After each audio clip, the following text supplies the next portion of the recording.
আপনার এলাকায় ঘুরলাম, আপনার গ্রামে অনেক ভালো লাগলো। আমি কৃষিভিত্তিক যে বিষয় নিয়ে আপনার মাঝে এসেছি, আপনার মরিচ দেখলাম, আপনার হচ্ছে ওই যে কচুর বাগান দেখলাম, কচুর ক্ষেত দেখলাম, কাঁঠাল, আপনার এলাকায় কাঁঠালের গাছ দেখলাম।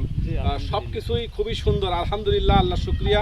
অনেক ভালো নেয়ামত আল্লাহ আপনাদের এলাকায় দান করেছে।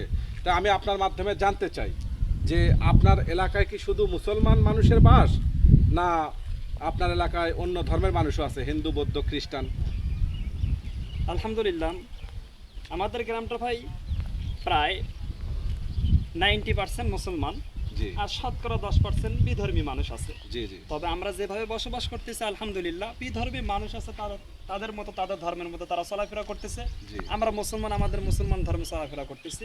আমাদের মুসলমান ধর্মের সাথে ওই হিন্দু ভাইয়ের সাথে দেখা হইতেছে, মুসলমানের সাথে দেখা হইতেছে, চলাফেরা সব কিছু চলতেছে।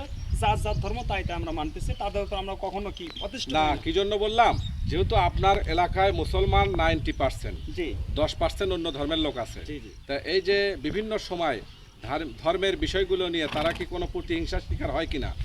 কারণ সংখ্যা যেহেতু মুসলমান বেশি, ওরা তো সংখ্যায় কম, সংখ্যায় এই কম। ক্ষেত্রে এই মানুষগুলো কোনো বৈষম্যের শিকার হয় কিনা? জি না, জি না, কখনো বৈষম্য হবে না। বৈষম্য করা যাবে না, কারণ আল্লাহর নবী তো সমস্ত উম্মতের নবী, জি। সমস্ত কুল কায়নাত মাখলুকাতের নবী, সবকিছু। তিনি সমগ্র ধর্মের নবী। এই কারণে কোনো অমুসলিমদের সাথে বৈষম্য বা কোনো হিংসা বা প্রতিহিংসা করা যাবে না। আল্লাহর নবী একদিন বসে আছে সাহাবীদের সঙ্গে নিয়ে, হঠাৎ একটা ইহুদির লাশ যাচ্ছে, জি। আল্লাহর নবী দাঁড়ায় গেছে, হাদিস শরীফে এসেছে। তখন সাহাবীরা জিজ্ঞেস করলেন যে আল্লাহ রাসূল, ইয়া হাবিবাল্লাহ, ইয়া রাসূলুল্লাহ, আপনি দাঁড়ায় গেলেন কেন? কেন এটা তো দাঁড়ায়? ইহুদির লাশ। এটা তো ইহুদির লাশ। জি, তখন জি। আল্লাহর নবী বলল, আমি তো শুধু মুসলমানের নবী না, আমি সমগ্র ধর্মের নবী। আমি তো শুধু মুসলমান ধর্মের নবী না, আমি সমগ্র মুসলিম জাতির নবী। আর এই যে ইহুদির যে ডেড বডিটা, যে ইহুদিকে যে সৃষ্টি করেছে, তিনি তো আমার আল্লাহ। এই কারণে আমি আল্লাহর সৃষ্টি হিসাবে তার সম্মানার্থে আমি দাঁড়িয়ে গেছি।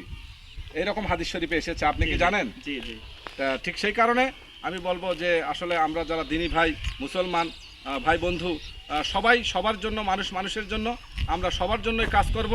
আমরা মানবতার সেবা করব, মানবতার জন্য নিবেদিত হব। আল্লাহ আমাদেরকে মানুষের কল্যাণ করে বেঁচে থেকে এই দুনিয়া থেকে আমরা জান্নাত কামাই করব। কারণ আর দুনিয়াও মাদ্রাতুল আখেরাত, দুনিয়া হচ্ছে আখেরাতের শস্যক্ষেত্র। এখান থেকে আমরা জান্নাত কামাই করে আমরা যেন পরলৌকিক জিন্দেগিতে গমন করতে পারি, এই আশা এবং প্রত্যাশা রেখে আজকের মতো এখানেই শেষ করছি।